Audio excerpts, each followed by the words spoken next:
to everybody. I'm sure we are all prepared and ready to go for the next session, which is discussion and Q&A. Since we don't have enough time to discuss, to unpack, and to critically look into all the presentation just now, perhaps I just want to start posing one question to YB James, and right after that I will open the session for Q&A. YB, if I mind, I call you YB. Yeah, Yang Berhikmat. When you look at Professor James' presentation just now, he seems to be painting a rather unpromising prospect for Sabah politics, given that Sabah politics is very fragmented and things like that. And if you talk to Sabahan in general, and also if you talk to Sabahans living in Sarawak, they seem to be giving this idea that it is better for Sabah to follow the Sarawak political model. Sarawak political model meaning let the local best party to run the state, strengthen the political elite, and try not to let the internal politics of the state be dictated by the federal government. So do you think this is the way forward for Sabah? Thank you, Dr. First, let me express my congratulations to Sabah and the Sarawak Initiative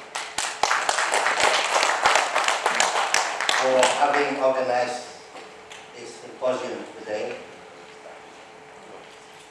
I hope this is not the last,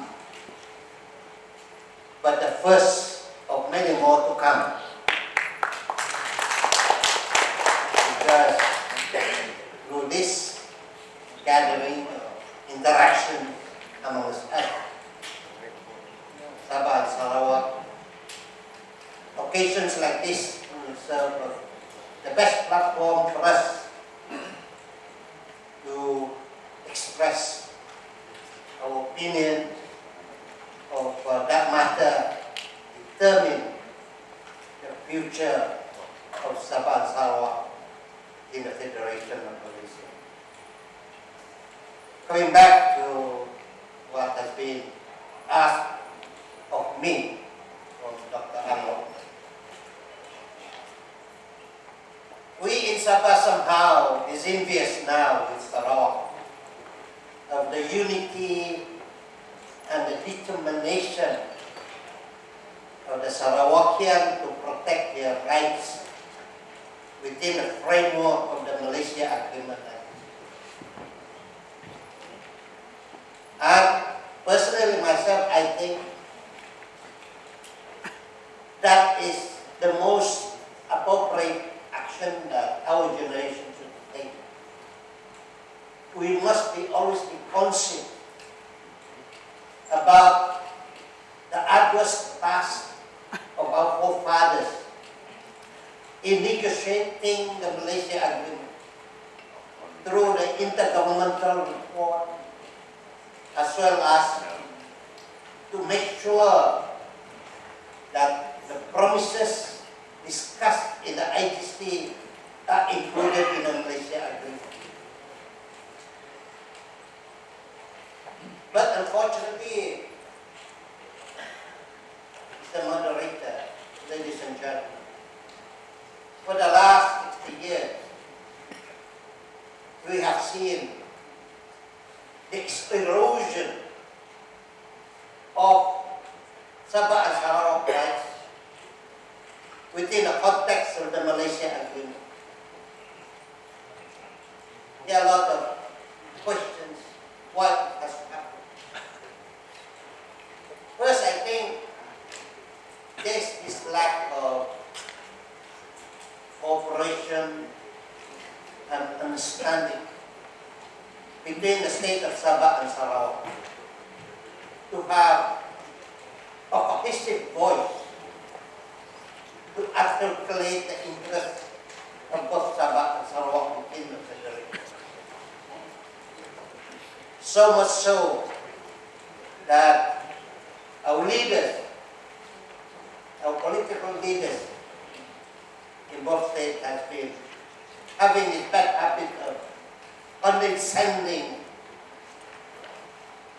to the federal to compromise on our rights. So much so they capitalize.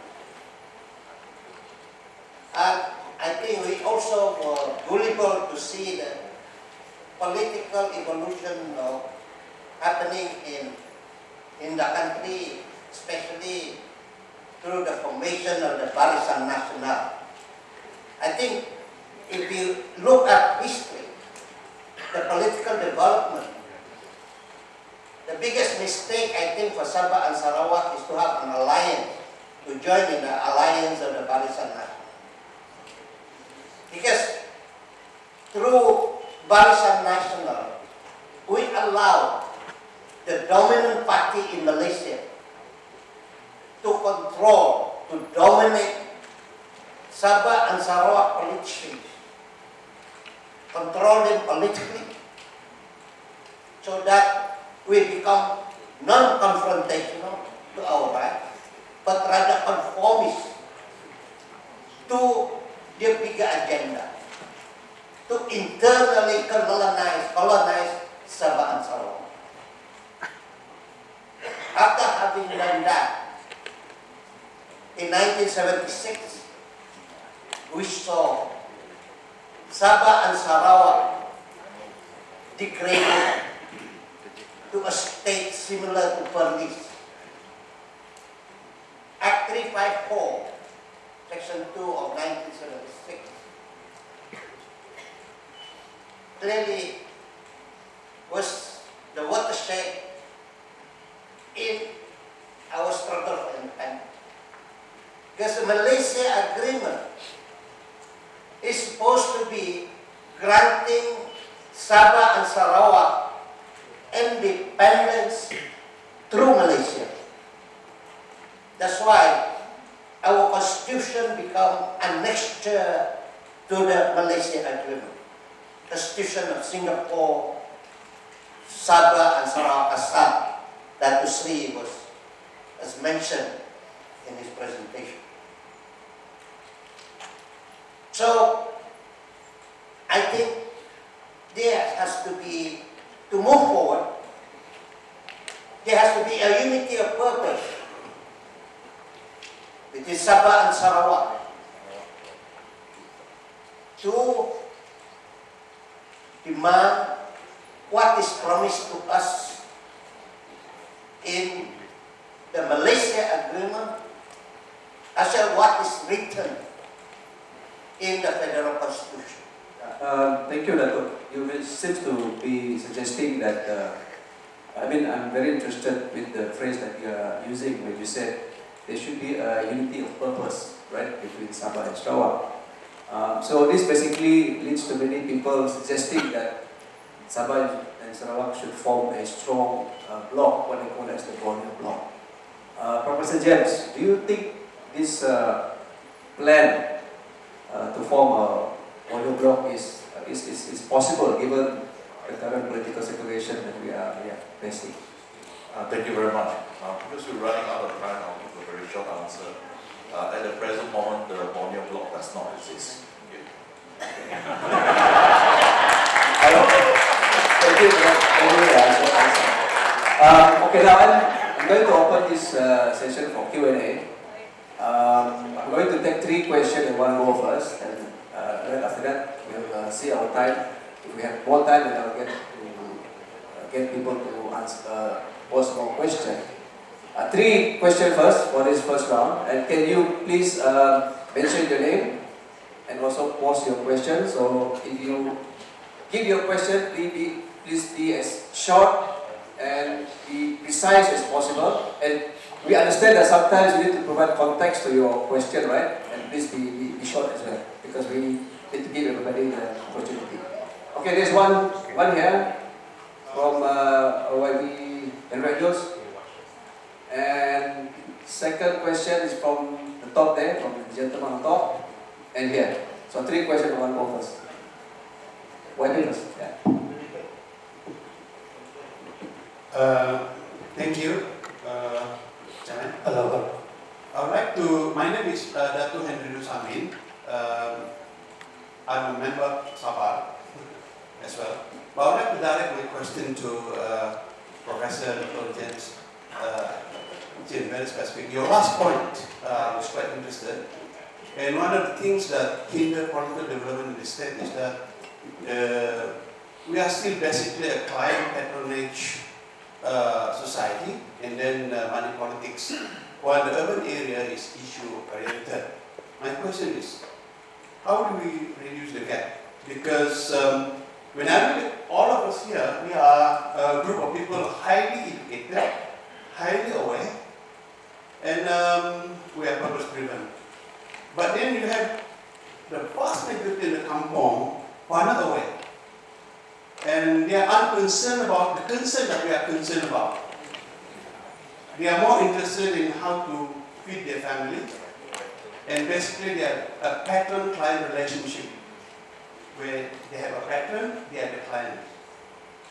So one of the things that I have been doing in my own little group community work is that I believe in organizing communities to empower them. The ability to make a living on their own. In other words, berdikari. Only then people are able to meet their basic needs, independent of, dependence on the government. Only then we can do something. I'd like to seek your opinion about that. Yes. Okay. Hello, I'm Roland Cheng. I'd like to ask this question to Dato JC Fong. What is your view on the constitutionality of the Territorial Seas Act? Thank you. Firstly, I want to refer to the Intergovernmental Committee report. Subparagraph 28, bracket 8. In this report, it was said that there is 40% payment to Sabah on federal revenue derived from Sabah. And this subparagraph have been incorporated into Malaysia Agreement 1963, and also they have been included in the Malaysian Constitution in the 10th schedule. They call it subsection 2(1), part 4, 10th schedule. In that federal constitution, there's also included the 40% is included in the federal constitution. I think you're referring to Article 112C. Okay. Okay. My concern is actually this one has been taken by the government. Lately, the current situation is there is one gazette by the federal government. They call it PUA 119. This review under Section 11D of Article 11D of the Federal Constitution. Then dated April 19, 2022. The current development of this Gazette, Federal Gazette is, I think some of Sabahan did not feel comfortable about that Gazette, government Gazette, and then to bring to the court. And very sad that stuck up lately by the King Sabah, and then by some of the legal representatives from Sabah, they stack up that legal action in the court. So the situation now is we are being told that the formula for granting the 40% is going to be finalized on July 2024, if I'm not mistaken. Is that true? Okay. Okay. So my suggestion is, if they want to consider 40% payment to Sabah, they should include the formula which is acceptable to Sabah. They have to take into account what really revenue derived from Sabah, including the taxes, all the taxes, and all the revenue derived by the dividend, petroleum dividend, and then also petroleum income tax act. Okay, so I think this one can be best answered Okay, by... another question. No, sorry sir. Another. You said you wanted to just give a comment, right? Not to pose a question. Can we come back to you later with a question? Yeah, thank you. I'm sorry, I have to give the opportunity to other people. Okay, but there's another one. I just want to. Yeah, can you be quick, sir? Okay, very quick. Okay, and the paragraph 24(1), there's also mentioned in the. So what's your question, sir? Can you possibly answer your question? My question is, the law had been in the Revenue Board 1994, 1995 had been amended. It's included that Sabah representative will be in that board. So my view is, if Sabah going to elect the representative in the Revenue Board, the person elected in that board should have experience in the revenue matter. Okay. Because revenue matter is very complex. All right. Thank you very much. Thank you. So, Prof. James, can you answer the question posed? Later, I think I'm going to James. I think forget Dato JC Fong answer because of the legal issue. Okay. It's a really important issue. Okay. As far as I am concerned, okay, my personal view, the Territorial Sea Act was enacted because stated in the recital Ordinance Number 7 as planned.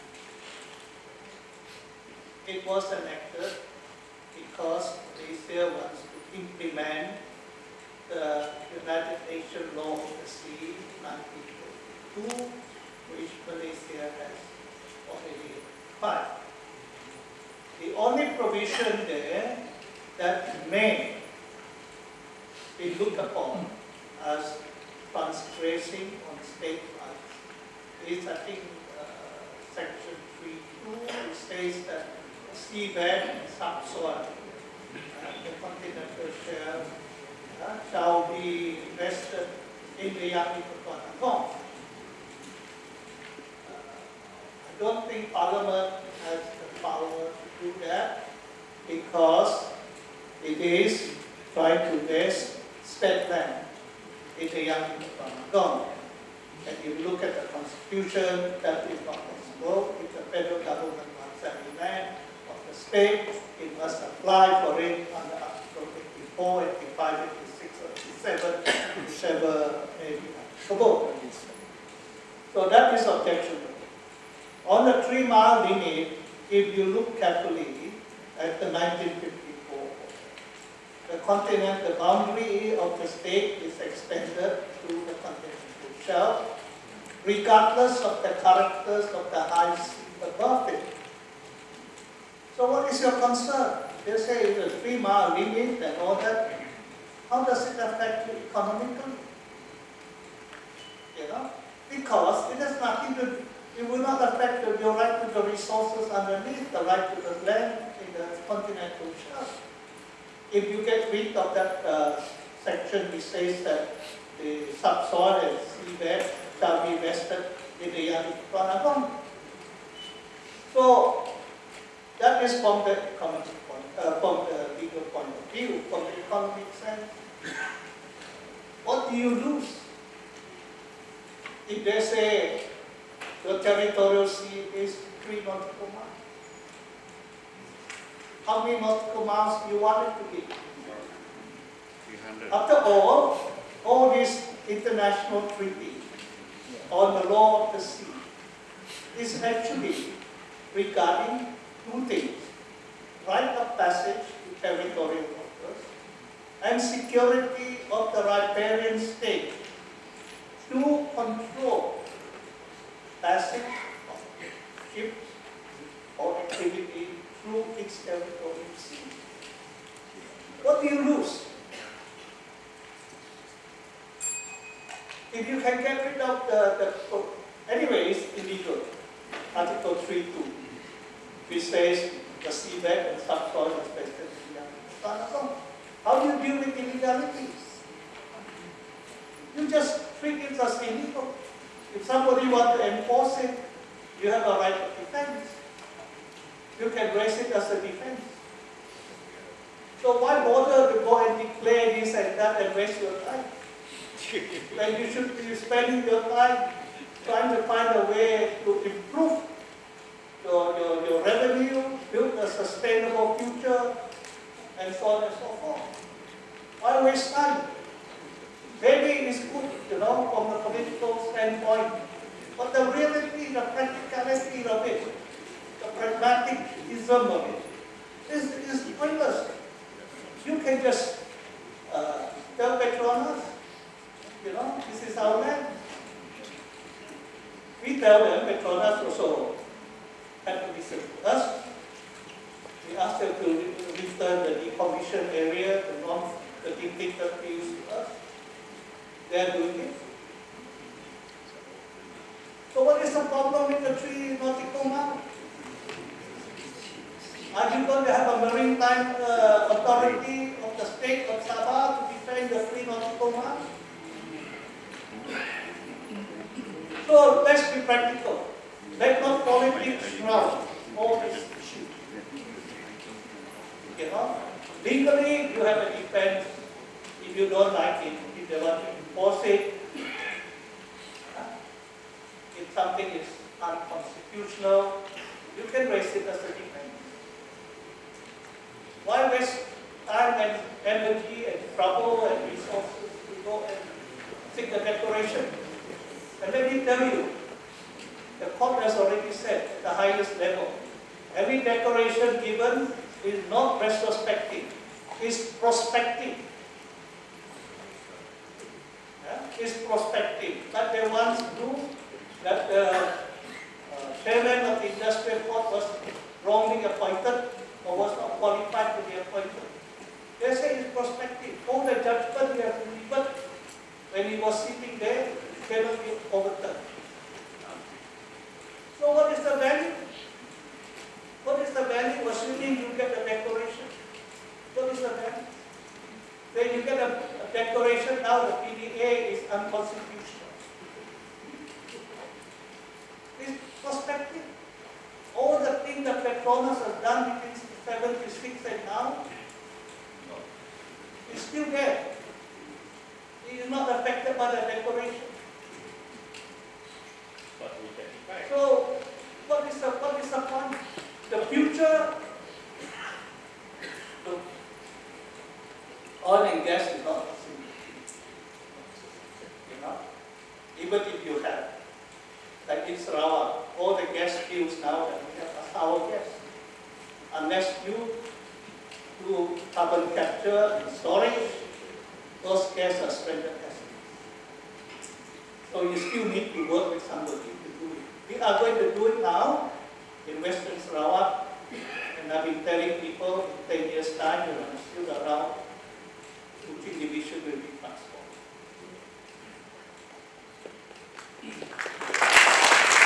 So don't waste time on challenging this and that. Work on the way in which you can progress. Thank you, Dato Sri. Yes? Yeah, okay. So I'll answer quickly Dr. Henry. You're absolutely right. The idea is to empower the rural people. But it's also a generational issue, because what has been happening in the rural area is that we find the rural areas in both Sabah and Sarawak, there's been a process of depopulation. The younger people, they go and study in boarding school, especially the Mara schools. Then they get sent, some of them to Laos, some of them to West Malaysia. Majority of them actually don't come back once they do the work. So the sort of issues that you're talking about in the rural area, the patron-clientele relationship, we've seen in other parts of Southeast Asia. It is also a generation issue in the sense that the older people are not going to change their ways. Basically, they see elections as a time where they can get something from the templates and why. There's no way to sort of change their opinion about it. The trick is really find a sustainable way to bring the young people back. Because essentially, once you strip away all the issues, the issue of political competition, you play the patron-client relationship because you can. If the young people go back and they provide competition to whoever has been running the place for a very long time, then things will change. We saw this very clearly in the rural Philippines and rural Thailand. So the problem with both Sabah and Sarawak now is that because of the nature of our economy, right, it's very difficult to bring a sustainable economy to the rural areas. Until we solve that issue, I think we have to live with this current system that we have. Thank you. You have to something to comment on? I just like to answer the formula so-called on Article 112C. There's actually, for Sabah, the formula is already there. There's no more discussion about formula. It's already stated very clearly that 40% of the federal revenue derived from Sabah must be returned to Sabah. That's the formula. That's in the Constitution. There's no need to review on this formula anymore, except perhaps in Article 112D that Sarawak would be captured there on the 5-yearly review because there's no formula established for Sarawak. But it'd be wise for Sarawak, I think, just to follow what is given to Sabah. Sarawak must also be given 40%. Okay, we have 3 minutes, but I just want to... Dato Sri, do you agree that we should be following the 40% formula as well? I was trying to understand that there is no static formula. I have my own view of the 40%. I better don't express it here. Okay. Why not, Dato? Yeah, we would like to hear from you. I think we should read that provision carefully. Then you understand why. At the moment, I think somebody just look at the figure 40% without without reading the subsequent words to that 40%. If you read that carefully, even by normal rules of constitutional interpretation, the federal may have some argument. That's what I'm prepared to say. Okay, so let us just leave it at that. Last round of Q&A before we stop the break. Yes, Mr. Dominic, there's one here. One here. Yes, you sir. Yeah. So 1, 2, and 3. Okay. Okay, can ask a question in Sabah. Okay. Yeah, that was say because it is in Sabah. Thank you very much. Yeah. My name is Ruki. Sorry, sir. You will have to answer. Pose the question first. You go first. You go first, yes. And this gentleman there. Okay. And you're the last one. Okay. Please. Bang cakap salah burung lah ini. Thank you. My name is Dominic Ng. I'm here as the president of Sabah and not as a politician. Now, my question is directed at Dato JC Fong. We are very intrigued by the Sarawak government now intending to set up 6 international schools. I do know that the Sarawak Premier has also expressed intention that all Sarawakian students will eventually get free tertiary education. Okay?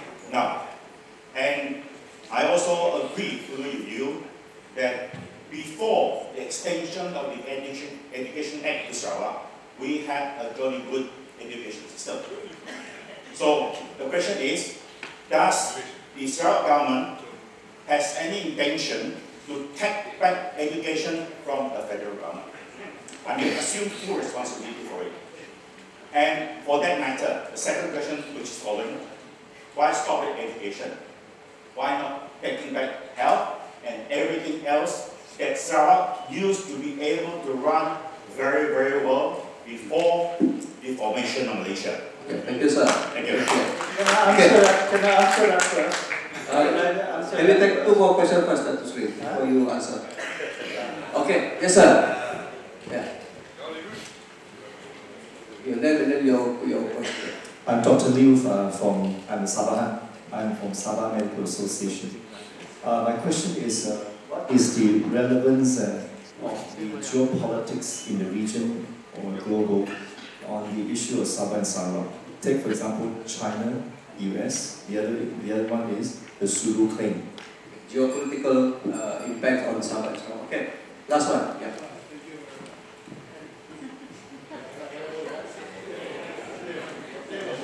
I repeat my name, Rukit.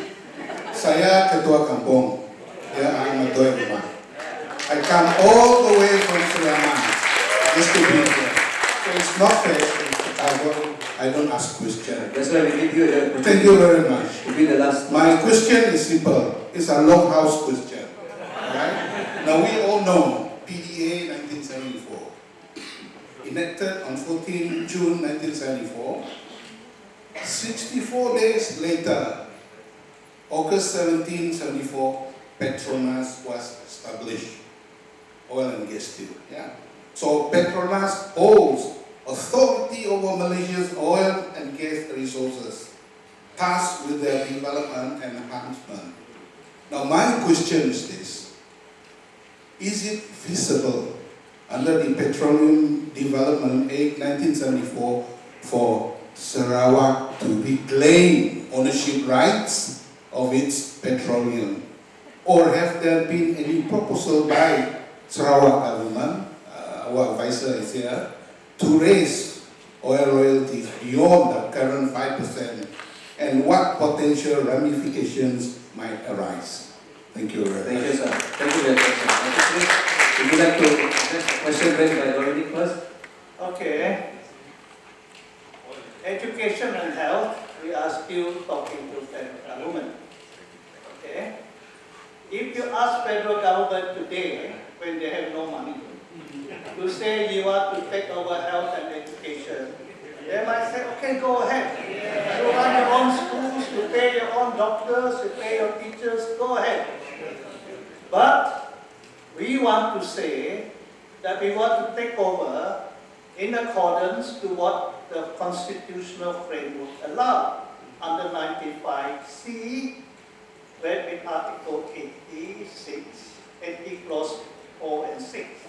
That is, the federal government, by proper instruments, confer executive authority over education and health, or such elements of education and health, to the state, coupled with financial allocation to be agreed. And in the absence of agreement, that financial allocation shall be determined by a tribunal fixed by the Chief Justice, appointed by the Chief Justice. Just don't go like many politicians, I'm sad to say, go and say, we want to recover this. If I were the federal government, I'd say, go ahead, take it. See what can you do? They spend 5 billion a year on schools. Do you have a budget for that? So it must come together with the financial allocation as provided under Article 86. Otherwise, don't touch it. It's silly. You have to, when you talk in public and asking for this and that, you must know the implications of what you're asking for. If I were the government, I'm already financially stressed, you want to take it over, go ahead. Without Article 86. Seeking for autonomy is one thing, getting our case prepared is another thing. That's true. So that is what we are preparing now. Okay? We want to see whether they agree or not. Okay, Dato Sri, thank you very much for your response. Okay, the other one is on PDA. Yeah, the PDA. As I said, you have to handle this issue in a commercially prudent manner. If you go and seek a declaration, and even if you win that the PDA is ultra-virus, now void, invalid, or what have you, you are not going to unravel all that has been done, all the good areas that have been given out by Petronas since 1975 or 76. Alright? So the only way is to find another solution. That is why we formed Petros. We built up Petros' capability, we are slowly taking that. And I tell you that there are big plans in place. You will see that soon. Hopefully, Petronas and the federal government come along with us. You know, we will bring oil and gas production to the western Sarawak off the coast of Puyok. We will develop areas that Petronas has not done. So don't have a one-track mind. Because if you go that way, you know, you are not going to happen. Now we have got Petros to invest in some of the good areas. Like Sabah government is farming into good areas. So you get revenue. Petros is going to have 4 billion or more. Alright, so slowly. The solution to me, I've looked at all the numbers, I've looked at all the scenarios. The solution is a commercially prudent solution. Thank you, Dato Sri. Let me get a solution already. James? I'm really glad, Doctor, for asking that question on geopolitics. I think we often forget that what happens in this part of the world, we are not insulated from the rest of the world. But to try to second guess what will happen in the world, I think is a foolish thing. So for example, 2 years ago, who would have thought that Europe would be at war with the invasion of Ukraine and all that sort of thing. But what I can say is that there are 2 things that will affect growth of Sabah and Sarawak and the whole of Borneo. One is that the conflict in the South China Sea. That will be a conflict that will be with us for at least 1 generation, 30 years. The other thing that will impact the growth of all the countries located on Borneo Island will be the upcoming competition in the South Pacific. So what has happened in the South Pacific is that for the last 50 years since the end of the Second World War, the South Pacific has been the domains of the Americans and the Australians. And now the Chinese is challenging, and they're challenging them in a big way. Because the Chinese are building what is known as the Blue Ocean Navy. These 2 things, South China Sea and the challenge coming out of the South Pacific, will impact us. We in the short span, say in the next 5 to 10 years, the big item around the world everyone will be crazy about will be whether Nusantara will be built.